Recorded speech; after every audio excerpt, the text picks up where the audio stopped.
The call came from a number that shouldn't exist. Lee Min-jae stared at the screen on his encrypted phone, the one that had been silent for 2 years. The one only 3 people in the world had access to. 2 of them were dead. The third was a woman who disappeared like smoke. He answered without speaking. That was the protocol. What came through wasn't a voice. It was humming. A child, singing off-key, the melody fractured by wet hiccups. A lullaby he knew, one he used to pretend he didn't hear when she thought he was asleep. Then breathing, small, fast breathing. Hello? Min-jae's voice came out sharper than intended. Silence, but not empty silence. The kind with someone on the other end, listening. Mommy, fall down. 3 words. A toddler's voice, thin as paper. Min-jae's hand tightened around the phone. Where is your mother? On floor. Won't wake up. Behind the small voice, another child was crying. Not screaming, just a rhythmic, broken sobbing that sounded like it had been going on for a while. Are you alone? Uh-huh. How many of you? 2. A pause. Then, simpler. Me, Clara. The crying got louder, closer to the phone. Then a new voice, younger, rawer. Mommy, Mommy sleeping. Min-jae stood. His chair skidded backward across marble. Outside his office window, the city stretched out like a grid of light and shadow, oblivious. Inside, something ancient and violent was waking up. What's your name? Mara. The air left his lungs. Mara. The name of his mother. The phone was still in her hand. He could hear it. The slight rustle of movement. A toddler breathing. He didn't ask more questions. There was no point. He just said one thing. Stay there. I'm coming. Okay. So small, the line went dead. If you're already feeling the pull of this story, the kind that wraps around your chest and doesn't let go, subscribe to Velvet Noir. We tell the stories that leave marks. Stay with us. Min-jae didn't run. He never ran. But what he did in the next 11 minutes would break every rule he'd built his life on. He deployed helicopters, sent convoys, tore through the city's veins like something hemorrhaging.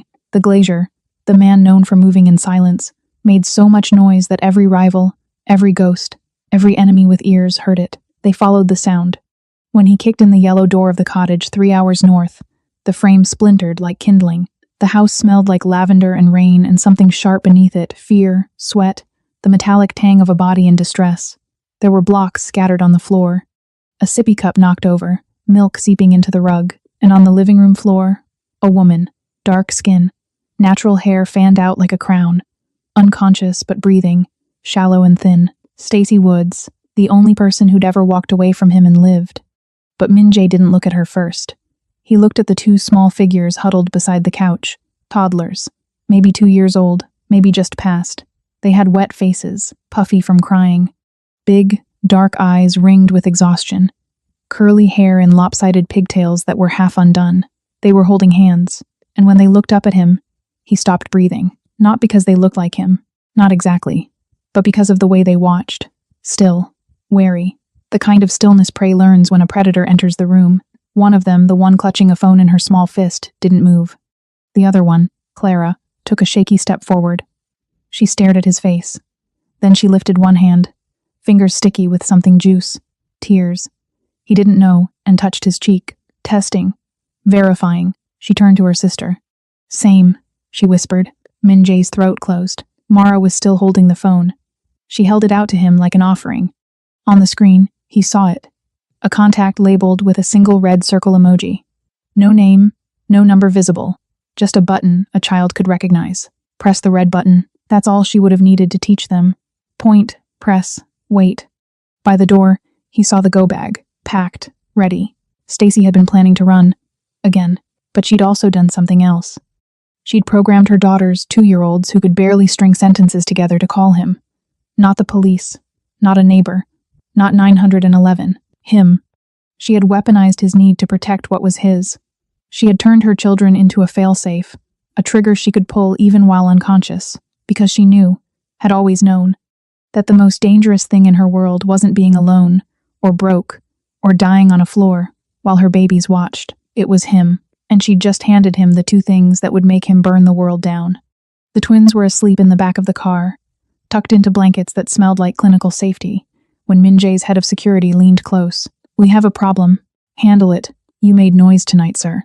A lot of it. The entire network knows you broke protocol. They know you panicked. A pause. And they followed the helicopters. Min-jae's jaw tightened. Followed them where? To the cottage. They know about the woman now. They know about the children. And they know you care. The words hung in the air like a noose tightening. In the rearview mirror, Min-jae could see two small faces, slack with exhausted sleep. Mara's fist was curled around a stuffed rabbit. Clara's thumb was in her mouth, fragile, breakable. Stacy hadn't just used him as a failsafe. She'd made him visible. And in his world, visibility was a death sentence. But here's what she hadn't counted on. Min-jae wasn't the same man she'd left 2 years ago. That man would have walked away, cut his losses, burned the bridge to save the empire. This man, the one who'd heard his mother's name in a toddler's frightened voice, who'd kicked down a door and found his own eyes staring back at him from two small faces, was already planning who to kill first. Stacy had tried to erase him. Instead, she'd just created the thing she feared most. A monster with something to lose. The ambulance met them at the private airfield. Min-jae had called ahead his doctor, his clinic, the kind of facility that didn't ask questions and didn't keep records the government could access. Stacy was still unconscious when they loaded her onto the gurney, her body small and fragile under the white sheet. The paramedic rattled off numbers Min-jae didn't understand. Blood pressure, heart rate, oxygen saturation. All of them were wrong. Mara and Clara sat in the back of the second car, strapped into car seats that Min-jae's security had procured from somewhere. They didn't cry. They just watched everything with those dark, solemn eyes. When Min-jae leaned in to check on them, Clara reached for him, not for comfort. Just reaching, like she was still verifying he was real. He let her grab his finger. Her hand was so small his entire chest hurt. The clinic was glass and steel and silence, a fortress disguised as a hospital. Min-jae's doctor, a woman named Doctor, An, who'd stitched him up more times than he could count, met them in the private wing. She looked at Stacy, then at the twins, then at Min-jae. Severe anemia, she said, pulling him aside. Possibly chronic. Her iron levels are catastrophic. Her hemoglobin is barely half of normal. She's been running on fumes for months, maybe longer. It's a miracle she didn't collapse sooner. Will she recover? With blood transfusions, iron infusions, and serious rest, yes. But this will take time, weeks, not days. And Min-jae, doctor. An's voice dropped. This didn't happen overnight. She's been sick for a while, and she's been alone. Alone. The word stuck in his throat like glass. They set the twins up in a room next to Stacy's. Someone had found stuffed animals, a nightlight shaped like a moon, blankets soft enough for children who'd spent the night watching their mother unconscious on the floor. Mara climbed into one bed. Clara crawled into the other. Neither of them asked for their mother. They just curled up, facing each other across the space between the beds, and closed their eyes. Min-jae stood in the doorway and watched them fall asleep. He didn't know how to be in a room with children, didn't know what to say, what to do, whether to leave or stay, but he stayed anyway, his back against the wall, until their breathing evened out and the room settled into something like peace. That's when his head of security found him. We have a problem. Min-jae didn't move. I know. Do you? The man Cho, his name was Cho, stepped closer, his voice barely a whisper. Because the entire syndicate is talking. They're asking why the Glacier deployed a helicopter strike team to the middle of nowhere. Why you moved like the world was ending. They followed the noise, Min-jae. Straight to that cottage. How many? At least 3 factions. Maybe more. Min-jae's jaw tightened. Did they see her? They saw enough. A woman. Children. They know you broke protocol for something personal. And now they're asking what you're hiding. The silence stretched between them like a wire about to snap. Get me a list, Min-jae said finally. Everyone who followed. Everyone who saw. Everyone who knows. Cho's face went carefully blank. What are you going to do? What I should have done 2 years ago. Min-jae turned and looked through the window at the 2 small figures asleep in the beds. I'm going to make sure no one ever asks again. 10 days later, Stacy was strong enough to sit up without the room spinning. The transfusions had brought color back to her skin, but her body still felt foreign to her, weak, uncooperative, a structure that had nearly collapsed and was only now remembering how to bear weight. Min-jae was there when she woke each morning. Not at her bedside with flowers or apologies. Just there, in the chair by the window, reading reports or watching the city wake up, a constant presence she couldn't escape and wasn't sure she wanted to. The twins visited twice a day, supervised by nurses who'd learned to anticipate their needs. They brought drawings, sticky hands, questions Stacy couldn't always answer. And each time they left, she watched Min-jae watch them go, his face unreadable but his attention absolute. On the 10th night, when the clinic had settled into the quiet hum of machines and distant footsteps, Min-jae finally spoke. I found something, he said, In your go bag. Stacy went very still. He pulled 2 pieces of paper from his jacket. Birth certificates. He laid them on the bed beside her hand with the careful precision of someone handling evidence. Mara Jiho Woods, he read aloud. Clara Mara Woods, father unknown. Stacy's face didn't change, but her fingers curled into the sheets. Jiho, Min-jae continued, his voice soft and lethal. My father's name. And Mara. He stopped. The air in the room shifted. You gave one of them my mother's name as her first name, and you gave the other my mother's name as her middle name. Her throat moved. A swallow. Nothing more. You erased me from the paperwork, Stacy, but you carved my family into their identities. My mother, my father, both of them woven into my daughter's names like a message I was never supposed to read. They deserve to know where they came from, Stacy said finally, her voice steady even as her hands shook. Even if I couldn't let them know you. Couldn't or wouldn't. Both. Min-jae stood, walked to the window. Outside, the city was a grid of light and shadow, indifferent to the reckoning happening in this sterile room. I had them tested, he said, not looking at her. DNA. The results came back 3 days ago. He heard her breath catch. Just once. They're mine. I know. You've known for 2 years. Yes. And you didn't tell me. No. He turned, looked at her. Why? Stacy met his eyes, and for the first time since she'd woken up in his clinic, something cracked in her armor. Because I loved you, she said. And I knew that if I stayed, you'd love me back. And if you loved me, you'd never let me go. And if you never let me go, I'd disappear. Not my body. Myself. I'd become a secret you kept in a glass house, and I'd spend the rest of my life watching you through walls. The truth of it hung between them like smoke. You were right, Min-jae said quietly. I would have kept you. I would have hidden you. I would have built a fortress and put you inside it and called it love. I know. But that was 2 years ago. He moved closer, his voice dropping to something that wasn't quite a threat and wasn't quite a promise. I'm not that man anymore. Then who are you? Min-jae looked at her, this woman who'd run from him, who'd weaponized his own instincts against him, who'd just admitted she'd loved him while stabbing him in the back and felt something shift in his chest. I don't know yet, he said. But I'm about to find out. 2 weeks after the collapse, Stacy was finally strong enough to walk more than a few steps without her vision graying at the edges. Dr. An had cleared her for discharge with conditions. Strict iron supplementation, high-protein meals, no physical exertion, and absolutely no stress. Min-jae had almost laughed at that last one.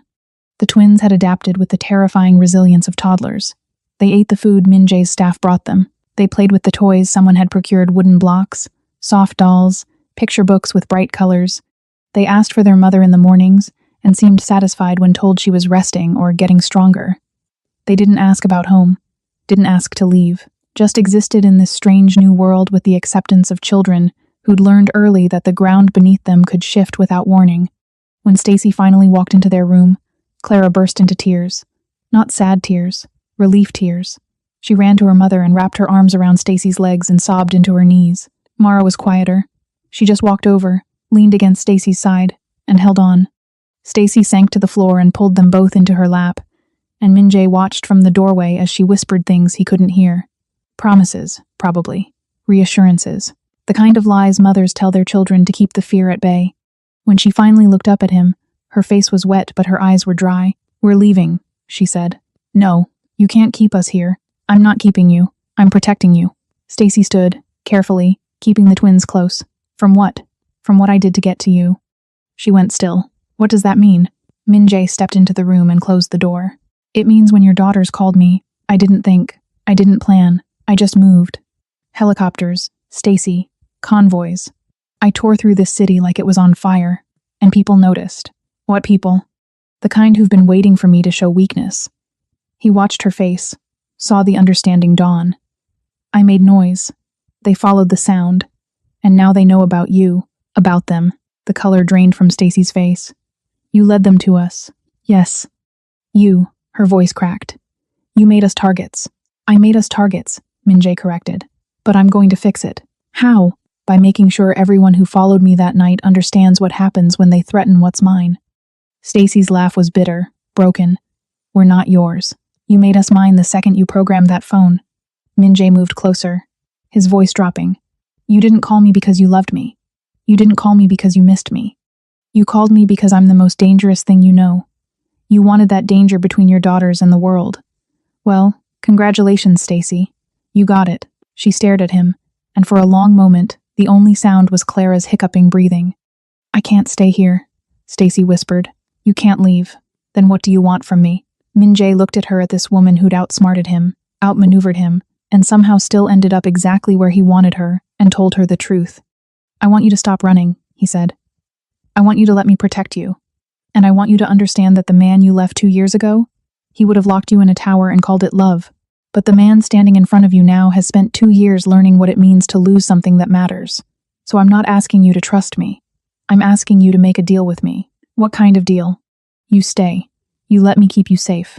And when this is over, when the threats are gone and the danger has passed, you get to choose. Stay or go. No cages. No glass houses. Just a choice. Stacy's eyes searched his face. And if I choose to go, then I let you. I don't believe you. I know, Min-jae said. But you're going to have to decide whether you believe me enough to bet your daughter's lives on it.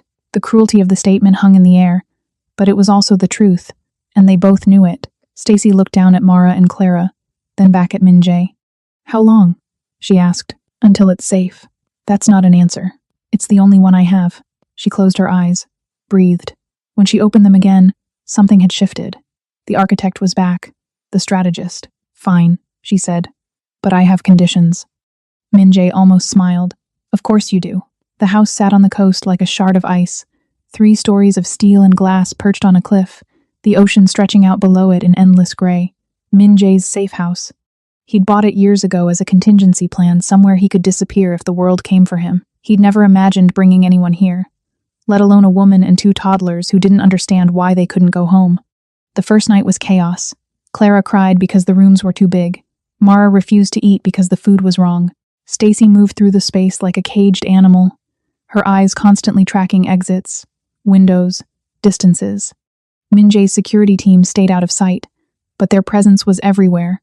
Cameras, motion sensors, the faint electronic hum of a perimeter that never slept. By the second night, Stacy cornered him in the kitchen. This is a prison, she said. It's a fortress. What's the difference? Min-jae set down his coffee. One keeps you safe, the other keeps you captive. And which one is this? He looked at her at the exhaustion in her face, the defiance still burning in her eyes, and felt something in him crack. I don't know yet, he admitted, but I'm trying to make it the first one. Try harder. She turned to leave, but Min-jae caught her wrist. Not hard. Just enough to stop her. I didn't want this, he said quietly. Any of this. I didn't want to be the reason you're trapped here. I didn't want to be the danger you have to protect them from, but I am, and you made me this way when you programmed that phone. Stacy pulled her hand free. Don't you dare blame me for your choices. I'm not blaming you. I'm telling you that we're both in this now. You wanted me to be a weapon. Fine, I'm a weapon. But weapons don't get to choose who they cut. The silence stretched between them, taut and brittle. How long? Stacy asked again. I don't know. That's not good enough. It's all I have. She stared at him for a long moment, then walked away without another word. The next morning, Min-jae found Mara in the living room, standing at the floor-to-ceiling window that overlooked the ocean. She was so small against all that glass, her breath fogging the surface in small, rhythmic clouds. He didn't know how to talk to children, didn't know what to say or how to say it. But he walked over and crouched down beside her anyway. Big water, Mara said, not looking at him. Ocean, Min-jae corrected gently. Ocean. She tested the word. Where, Mommy? Sleeping. Always sleeping. The observation hit harder than it should have. Min-jae studied her profile, the slope of her nose, the set of her jaw, the way her eyes tracked the movement of the waves. His father's eyes, his mother's determination. She's getting better, he said. Mara didn't respond, just kept watching the water. After a moment, she reached out and put her small hand on the glass.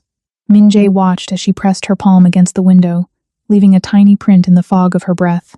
Trapped, she said. The word was a knife. What? Fish, Mara said, and pointed down to where the waves crashed against the rocks. In bowl. Trapped. Min-jae looked at her, and something in his chest twisted. She was 2 years old. She shouldn't understand metaphors. Shouldn't understand the weight of what she was saying. But she did. Not trapped, he said, even though it felt like a lie. Safe.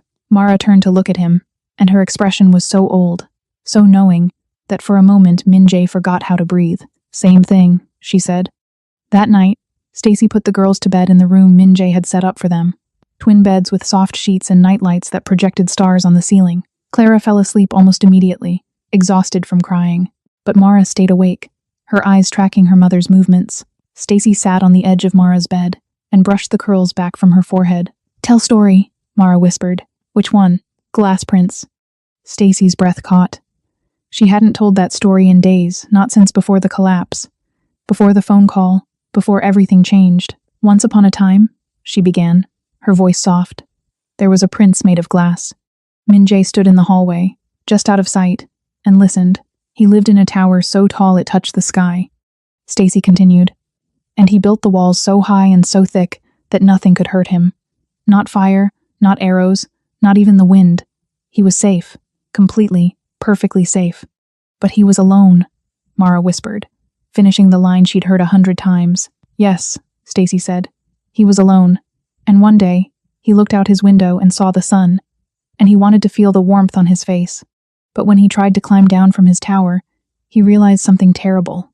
The walls too high. The walls were too high," Stacy confirmed. "He'd built them so well, so carefully, that he couldn't get out. So he sat in his tower, made of glass, and watched the world through walls he'd built himself. And then," Mara's voice was getting sleepy now, the edges soft. "And then," Stacy said, "he learned that sometimes the only way to see the sun is to break the glass." Min-jae's hands curled into fists. Stacy kissed Mara's forehead and stood, turning off the light. When she stepped into the hallway, she found Min-jae waiting. "She asked for that story," he said quietly. "She always asks for that story. You told them I was the prince. I told them you were trapped."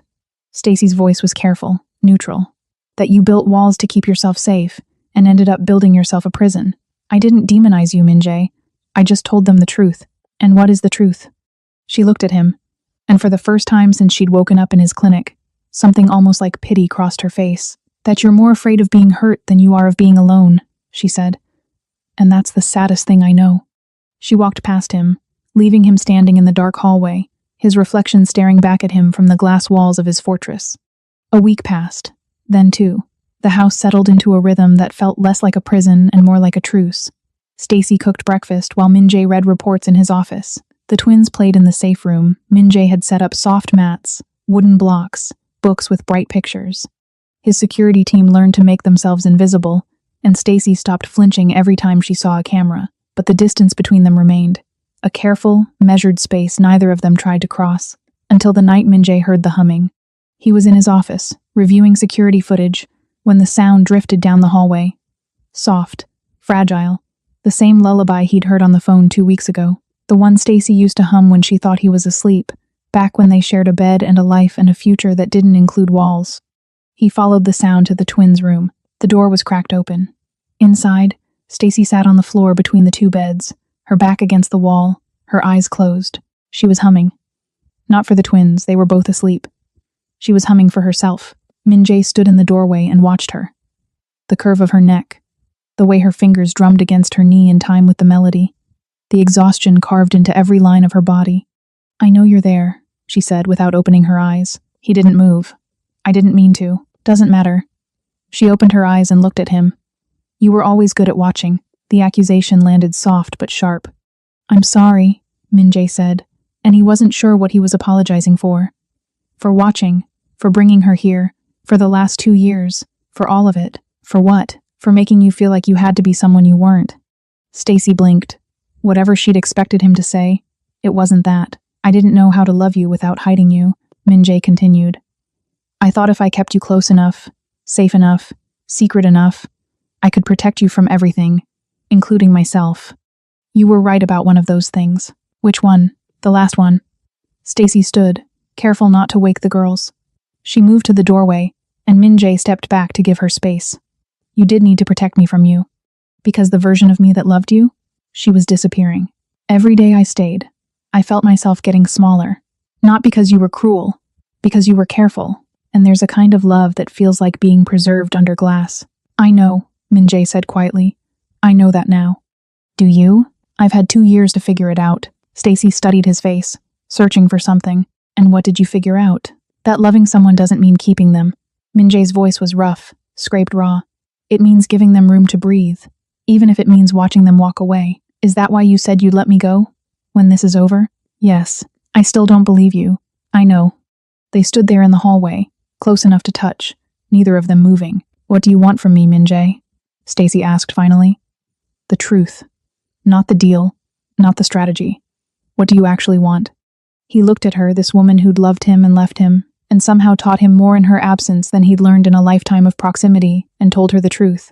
I want to be someone you don't have to run from, he said. I want to be someone our daughters don't have to mythologize in fairy tales. I want to be real. Not perfect. Not safe. Just real. Stacy's breath caught. That's the first honest thing you've ever said to me. Then it's a start. She turned to walk away, then stopped. Min-jae? Yes? The version of you that I left? The one who would have locked me in a tower? She looked back at him, and something in her eyes softened. He's not the one standing here. She left him in the hallway, but for the first time in 2 weeks, the space between them felt like something other than a battlefield. The alarm woke everyone at 2:33 inches the morning. Not the kind of alarm you sleep through. The kind that crawls into your bones and screams that something is wrong. Wrong. Wrong. Min-jae was out of bed and armed in seconds. He moved through the dark house on instinct, his mind already running through protocols, exits, safe rooms. The security feed on his phone showed 4 figures on the perimeter, moving fast and coordinated. Professionals. He reached the twins' room and found Stacy already there, pulling both girls out of bed. They were crying, both of them loud and terrified, and not understanding why the world had turned into noise and light and fear. Safe room, Min-jae said. Now. Stacy didn't argue. She scooped Clara into her arms and grabbed Mara's hand, moving toward the panic room Min-jae had shown her the first day. But Mara pulled back, reaching for Min-jae, her face streaked with tears. Monster! She cried. Monster, come! For half a heartbeat, Min-jae froze. Then he crouched down and let Mara crash into his chest, her small arms wrapping around his neck. I'm here, he said. I'm here. But you have to go with Mommy now, okay? I have to keep the wolves away. No! Mara's grip tightened. Monster, stay! Stacy's voice cut through the chaos. Mara, baby, we have to. Trust me, Min-jae said, looking at Stacy over Mara's head. Please, just this once. Trust me. The moment stretched between them, suspended on a wire. Then Stacy nodded. Min-jae peeled Mara's arms from his neck and handed her to Stacy, who took both girls and ran for the safe room. The heavy door closed behind them with a hydraulic hiss, and Min-jae was alone in the hallway. He checked his phone. The 4 figures had breached the perimeter. They were inside the outer fence now, moving toward the house. Min-jae walked to the living room, the one with the floor-to-ceiling windows that overlooked the ocean and stood in the center of all that glass. Then he turned on the lights. Cho found him standing at the window, silhouetted against the night. Sir, you need to move. Now. How many? Min-jae asked calmly. 4 confirmed. Maybe more. Which faction? Jung's crew. The ones who followed the helicopters. Min-jae's jaw tightened. Jung. A rival who'd been testing his boundaries for years, looking for weaknesses, waiting for an opportunity. How close? 50 meters and closing. Good. Min-jae turned to face his security chief. Let them get to 40. Cho's face went carefully blank. Sir, you heard me. Let them think they've got a shot. Let them think I'm exposed. They'll light this place up. That's what I'm counting on. Understanding dawned on Cho's face, followed immediately by horror. You're using yourself as bait. I'm using myself as a message. Min-jae walked to the window and pressed his hand against the glass, the same way Mara had days ago. I need them to understand what happens when they come for what's mine, and the only language they understand is violence. This is insane. No, Min-jae said quietly. This is necessary. He watched his reflection in the glass, the monster Mara had named him, the prince Stacy had trapped in her fairy tale, the man he was trying to become, and for the first time in his life, Min-jae let himself be seen. The first shot shattered the window at 247A. Glass exploded inward like frozen rain.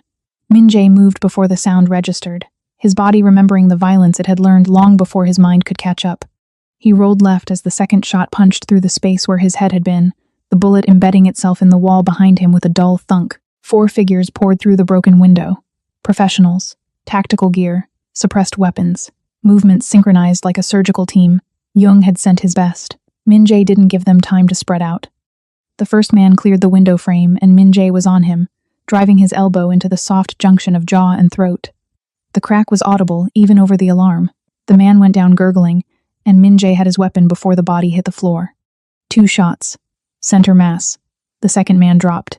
The third and fourth split, one diving behind the couch, the other moving toward the hallway where Stacy and the twins were hidden behind 3 feet of reinforced steel. Min-jae couldn't let him reach that door.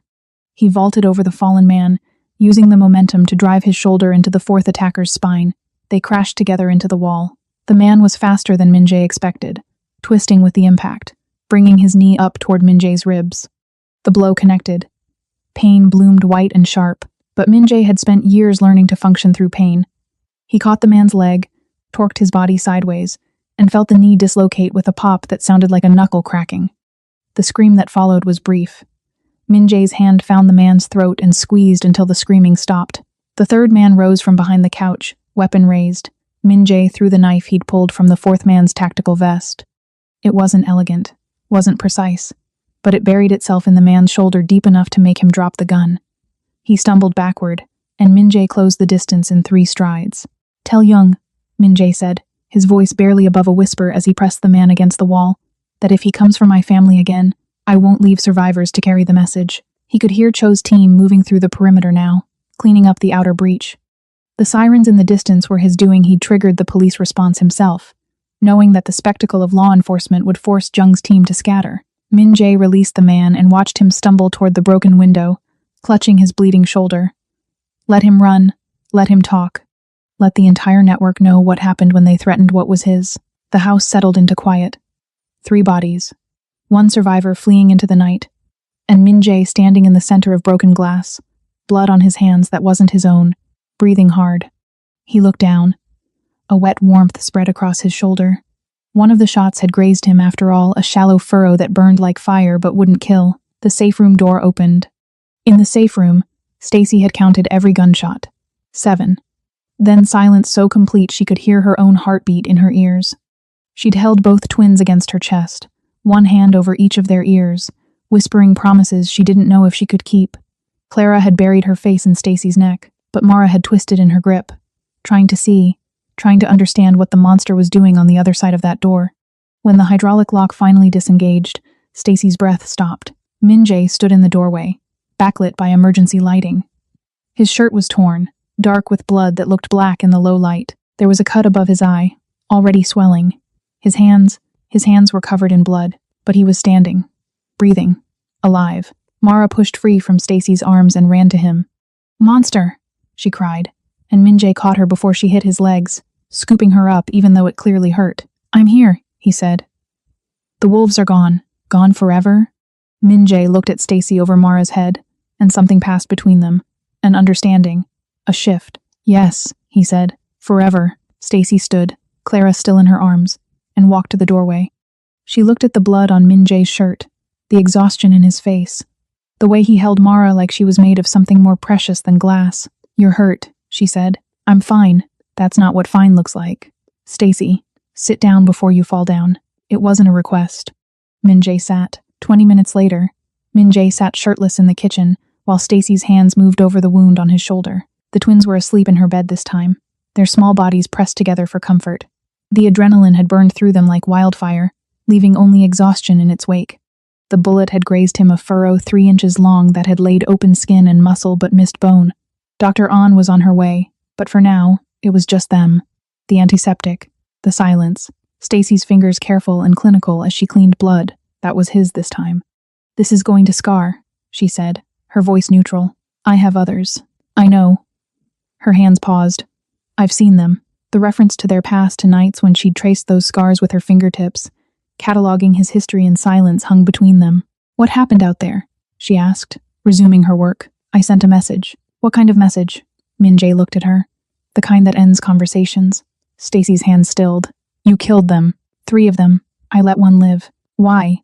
"Because dead men don't talk. I needed someone to go back and explain what happens when they threaten my family." The word landed in the space between them like a stone dropped in still water. Family. The ripples spread outward, touching everything. Stacy's jaw tightened. She pressed the antiseptic-soaked gauze harder than necessary. Min-jae didn't flinch. "We're not your family, Min-jae." "You are," he said quietly. "Whether you want to be or not. The moment you programmed that phone, the moment your daughters called me, the moment I saw their faces, we became a family, and I protect what's mine. That's the problem." Stacy's voice cracked, just slightly. You keep saying mine like we're things you own, like we're territory you've claimed. Then tell me what word you want me to use." She looked at him, really looked at him, and he saw it in her eyes. The war between what she wanted and what she feared, between the man he'd been and the man he was becoming. "I don't know," she admitted. "Then we'll figure it out together." Stacy tied off the bandage with more force than necessary and stepped back, her hands trembling slightly now that the work was done. "You're impossible. You knew that when you left. And yet here I am." "Here you are," Min-jae agreed. They looked at each other across the kitchen, the twins asleep upstairs, the house settling back into its bones after violence. Outside, Cho's team was removing the bodies, replacing the windows, erasing evidence like they'd done 100 times before. By morning, there would be no trace of what had happened here, except for the scar on Min-jae's shoulder, except for the shift in how Stacy was looking at him. "Thank you," she said finally, "for keeping us safe." "Don't thank me," Min-jae said. "I'm the reason you needed protecting in the first place." "I know, but you're also the reason we're alive." "Stacy, don't." She held up a hand. "Don't apologize. Don't explain. Just let me say this. I see what you're trying to do. I see you trying to be different. And I don't know if it's enough. I don't know if it will ever be enough. But I see it." Min-jae nodded, his throat too tight for words. Stacy turned to leave, then paused in the doorway. "The glass prince," she said without turning around. "In the story. He doesn't break the glass himself. Someone has to do it for him. Someone who isn't afraid of the shards." "How does that happen?" Min-jae asked. Stacy looked back at him, and for the first time in 2 weeks, something almost like warmth touched her face. "I don't know yet. I haven't figured out the ending." Then she was gone, leaving Min-jae alone in the kitchen, with blood under his fingernails and the ghost of her touch still burning on his skin. The cleanup took 3 days. Bodies removed, windows replaced, blood scrubbed from floors until no trace remained. Min-jae's security team worked in silence, efficient and professional, and by the time they were done, the house looked exactly as it had before. But nothing was the same. Jung's remaining crew didn't retaliate. They didn't send threats or demands. They just disappeared, the way rats do when they realize the cat is awake. Word spread through the network. The glazier had drawn a line, and crossing it came with consequences that couldn't be undone. But Min-jae knew it wasn't enough. Lines could be tested. Boundaries could be pushed.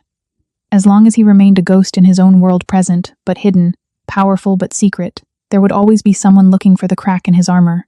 So he made a call. "I need you to set up a meeting," he told Cho, "with Detective Park." Cho went very still. "The police?" "Yes, sir, I know what it is." Detective Park was a name everyone in the network knew. Organized crime division, clean, incorruptible, and relentless. She'd been circling Min-jae's operations for years, looking for proof, for connections, for anything she could use to bring him down. "You're turning yourself in?" Cho asked. "No," Min-jae said. "I'm giving her a gift." The meeting happened in a cafe downtown. Public. Visible. The kind of place where violence was impossible, and secrets were harder to keep. Detective Park sat across from Min-jae, her face carefully neutral. She was in her 40s, sharp-eyed and sharper-minded, and she'd spent the last 5 years trying to prove Min-jae was more than just a legitimate businessman. "Mr. Lee," she said, "this is unexpected." "I'm sure it is."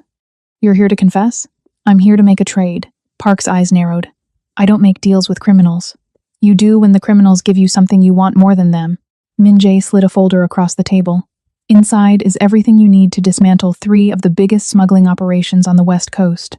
Names, routes, warehouses, financials, everything." Park didn't touch the folder. "And what do you want in return?" "Nothing." "I don't believe you." "You should." Min-jae leaned back. "Those operations aren't mine. They're my competitors. The ones who came to my house. The ones who threatened my family. I'm burning them to the ground, and I'm using you to do it. So this is revenge. This is strategy." Min-jae's voice was flat, factual. "I can't operate in the shadows anymore. Not with a target on my back. Not with children in my house. So I'm stepping into the light. I'm giving you enough evidence to keep you busy for years, and in exchange, you're going to look the other way while I clean my own house. Why would I do that? Because if you don't, I'll disappear. And all those operations, they'll keep running. But if you take what I'm offering, you get to be the detective who took down the biggest trafficking ring in the Pacific Northwest. You get headlines, promotions, justice." Park stared at him. "And you get what?" "Time," Min-jae said, "and distance. Enough to figure out how to be something other than a ghost." Detective Park picked up the folder. Opened it. Her eyes scanned the first page, then the second, and with each line, her expression shifted from skepticism to shock to something almost like hunger. "This is real," she said. "Yes. You're really giving me this." "Yes." "Why?" Min-jae thought about Mara's hand on the glass, about Clara crying in the safe room, about Stacy humming in the dark, trying to hold herself together while the world came apart. "Because I have something to lose now," he said, "and I'm willing to burn everything else to keep it safe." Park closed the folder. "If I take this, you're making a lot of enemies." "I already have enemies. I'm just making sure they're too busy fighting each other to come for me." "And what about you? What happens when this information traces back to you?" "It won't." "How can you be sure?" "Because I'm very good at what I do, detective. And what I do is disappear." Park studied him for a long moment. Then she stood, the folder tucked under her arm. "I'll be watching you," she said. "I know. If you step out of line, you'll know where to find me." Park left without another word, and Min-jae sat alone in the cafe, watching the city move around him. He'd just set fire to his own world, cut ties, burned bridges, made himself visible in a way that would ripple through the network for years. But for the first time in his life, he didn't feel like he was losing something. He felt like he was finally making space. When he got back to the house, Stacy was in the kitchen, making dinner. The twins were at the table, coloring with the expensive markers someone on his staff had bought them. It was painfully domestic, painfully normal. Stacy looked up when he walked in. "You're late. I had a meeting." "With?" "Someone who needed information." Her eyes searched his face. "What kind of information?" "The kind that burns bridges." Stacy set down the knife she'd been using. "What did you do?" "I gave away my leverage," Min-jae said simply. "Every connection, every operation, every piece of insurance I had. I gave it to someone who'll use it to dismantle my competitors." "Why?" "Because as long as I'm a ghost, we're targets. But if I make enough noise destroying everyone else, maybe they'll be too busy to come for us." Stacy stared at him. "You just started a war." "No," Min-jae said. "I just ended one. By sacrificing everything you've built. By protecting everything that matters." The silence stretched between them. "You're insane," Stacy said finally. "Probably. You just made yourself the most hated man in the network." "I know. They'll come for you. Let them." Stacy shook her head. But there was something in her eyes that wasn't quite anger and wasn't quite fear. It was something softer, something that looked almost like respect. "You really meant it," she said quietly. "When you said you'd let me go." "Yes. You're burning down your empire so we can be safe." "Yes. And what happens when there's nothing left to burn?" Min-jae looked at her, at this woman who'd seen through him, seen past him, and somehow still stood in his kitchen making dinner while his children colored at the table and told her the truth. "Then I figure out who I am without it," he said. "And maybe that's the point." 6 months later, the house wasn't glass anymore. It was cedar and brick and something that smelled like sawdust and possibility. A Victorian restoration project on the outskirts of the city, close enough to hear the ocean on quiet nights, but far enough from the water to feel rooted to the earth. The bones had been good. Stacy had known that the moment she'd walked through the door and felt the weight of 100 years of history in the floorboards. Min-jae funded it. Stacy designed it. And slowly, room by room, beam by beam, they built something that felt less like a fortress and more like a foundation. The twins were 3 now, their sentences growing longer and more complex with each passing day. Mara had stopped calling Min-jae monster most of the time now. It was daddy, or sometimes just Min, which she'd picked up from hearing Stacy say his name. Clara had stopped crying when her mother left the room, and Stacy had stopped checking exits like she was cataloging escape routes. The network had fractured exactly as Min-jae predicted. His information had detonated through the underworld like a controlled demolition, taking down operations and triggering investigations that would ripple for years. Some of his former competitors disappeared. Some went to prison. A few tried to come for him, but they found something they didn't expect. Min-jae wasn't hiding anymore. He'd learned to be visible. Not as the glazier, not as the ghost, just as a man who'd made choices and was willing to stand in the light they cast. Detective Park still watched him, but she watched from a distance, waiting for him to slip, and he never did. Because he'd learned something crucial in those 6 months. You can't be hunted if you're not running. On a Saturday morning in late spring, when the garden smelled like rain and fresh-cut grass, Stacy found Min-jae on the back porch. He was sitting on the steps that were still unpainted, watching Mara and Clara in the yard. They'd turned the space beneath the old oak tree into what they called their castle, a structure built from sticks and imagination, and the kind of architectural logic only children possess. Stacy sat beside him, close enough that her shoulder pressed against his. She was barefoot, Her jeans rolled up, dirt under her fingernails from the morning's work on the garden beds. She smelled like soil and coffee and something that was just her. "They're destroying your landscaping," she said. "It's their landscaping," Min Jae corrected. "I just paid for it." "I know. It's unsettling. I'm aware." They sat in silence for a while, watching the twins. Mara was explaining something to Clara with the seriousness of a child who believed dirt castles were architecture. Clara was listening with the patience of a child who would follow her sister anywhere. "I talked to my lawyer yesterday," Stacy said finally. Min Jae went still, but he didn't look at her, just kept watching the twins. About the custody paperwork, the birth certificates. "I want to add your name." The air changed. Min Jae felt it shift, like pressure before a storm. "You don't have to," he said carefully. "I know, but I want to. Not because I'm ready to trust you completely. Not because I think we're fixed, but because they deserve to know who their father is. Legally, officially, not just in middle names and fairy tales. Stacy, let me finish." She turned to look at him, and the morning light caught in her eyes, turning them gold at the edges. "I also told him I want joint custody. 50-50, but with conditions." "What conditions?" "That we live close enough for them to go back and forth without it feeling like displacement. That you don't make decisions about their lives without talking to me first. That you remember they're ours, not yours. That possession isn't the same as protection." "Ours," Min Jae repeated, testing the word the way Mara had tested ocean months ago. "Yes, ours. Is that something you can live with?" Min Jae looked at her at this woman who'd left him, weaponized him, and somehow taught him what it meant to be worthy of staying and let himself hope. "Yes," he said. "I can live with that." "Good." Stacy stood, brushing dirt from her jeans. "Because there's something else I need you to know." "What?" "I'm not staying because I have to," she said, and her voice carried the weight of every choice she'd made to get here. "I'm staying because I'm choosing to. Because I see you trying. Because I think maybe we can build something real if we're both willing to do the work. But if that ever changes, if I ever start to feel like I'm disappearing again, I will leave. And you'll let me." "I will," Min Jae promised, and he meant it with everything he had. "Even if it hurts?" "Especially if it hurts." Stacy studied his face, searching for the lie, the crack, the place where the old Min Jae might still be hiding. But she didn't find it. "You really did change," she said. "I'm still changing. Changing is enough." She held out her hand, and when he took it, the calluses on her palm pressed against his. For now, they stood there on the unpainted steps of a house still becoming itself, watching their daughters build castles from sticks and dreams, and for the first time in 2 years, neither of them was running. That night, after the twins were asleep and the house had settled into quiet, Stacy and Min Jae sat on the porch, watching the stars. "Do you ever miss it?" Stacy asked. "The old life, the power, the control." "Sometimes," Min Jae admitted. "But then I think about what I traded it for, and the missing stops." "What did you trade it for?" He looked at her. "The chance to be someone you didn't have to run from." Stacy's breath caught. "I read something once," Min Jae continued.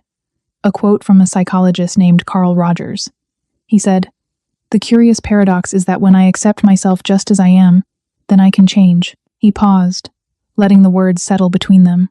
"I spent my whole life trying to be invulnerable, trying to be perfect, trying to build walls high enough that nothing could hurt me, and all I did was trap myself. It wasn't until I accepted that I was broken, that I had hurt you, that I had failed, that I could actually start to fix it." Stacy was quiet for a long moment. "That's the first time you've ever quoted something at me," she said. "Is it working?" "Maybe."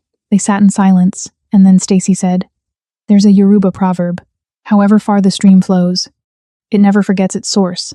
I used to think that meant you can't escape where you came from, but I think it means something else now." "What?" "That you can keep moving forward and still honor what made you.